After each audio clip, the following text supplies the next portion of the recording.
आज जिल्हाधिकाऱ्यांना मध्यवर्ती गणेशोत्सव महामंडळाच्या वतीनं आम्ही एक निवेदन दिलंय की येणाऱ्या गणेशोत्सव काळामध्ये आरोग्य सुविधा आणि शैक्षणिक उपक्रम यांनी राबवावेत अशा पद्धतीचं निवेदन आणि त्याचप्रमाणे जिल्हा प्रशासनाने ज्या लागणाऱ्या सुविधा आहेत त्या प्रत्येक गणेशोत्सव मंडळाला आणि त्याचप्रमाणे जी परवानगी लागते त्या परवानगी संदर्भात एक खिडकी योजना ही काय लवकरात लवकर चालू करून कार्यान्वित करावी हे अशा पद्धतीचं निवेदन आम्ही मध्यवर्ती गणेशोत्सव महामंडळाच्या वतीनं आज आणि त्या ठिकाणी दिलेलं आहे. आणि गणेशोत्सव काळामध्ये काही जर आपत्ती घडली तर त्यासाठी एखादा विमा संरक्षण त्या मंडळाला मिळावं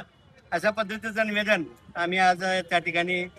मध्यवर्ती गणेशोत्सव मंडळाचे पदाधिकाऱ्यांनी मिळून आम्ही त्या ठिकाणी दिलेलं आहे. आज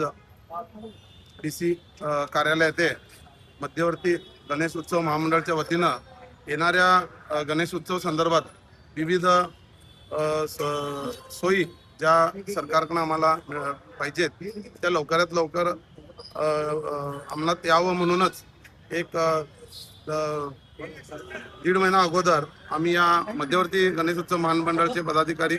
अध्यक्ष रमाकांत दादा कोंडुस्कर यांच्या नेतृत्वाखाली आज एक त्यांना मेमोरंडम दिलेला आहे आणि येणाऱ्या गणेश उत्सव संदर्भात विविध नवीन उपक्रम तुम्ही हाती घ्यावे असं त्यांना आम्ही या निवेदनात सांगितलेलं आहे. ज्यांनी शैक्षणिक उपक्रम, निर्व्यसनी आपला समाज किंवा आपला नागरिक या देशाचा व्हावा असे विविध उपक्रम, मेडिकल सेक्टरला जनजागृती अशा विविध ह्याच्यातनं आमच्या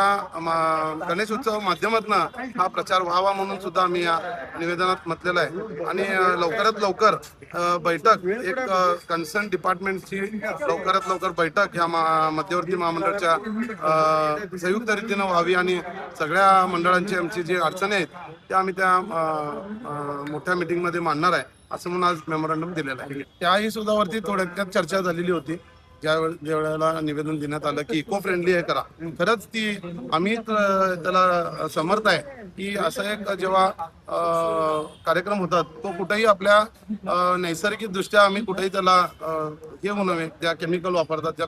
POP, परंतु गेली सातत्याने महामंडळाच्या वतीनं ह्याचा पाठपुरावा झालेला आहे की बेळगावात जो गणेश उत्सव होतोय त्या गणेश उत्सवाच्या मूर्तींचं जे विसर्जन होत आहे ते कृत्रिम तलावात होत आहे आणि त्यामुळं तो कुठेही पर्यावरणाच्या दृष्टीनं आमची ह्या उत्सव कुठेही त्याला गालबोट लावत नाही. त्यामुळं त्या POPच्या वरती जिथं तो होत असेल तिथं ती अंमलबजावणी करतील. परंतु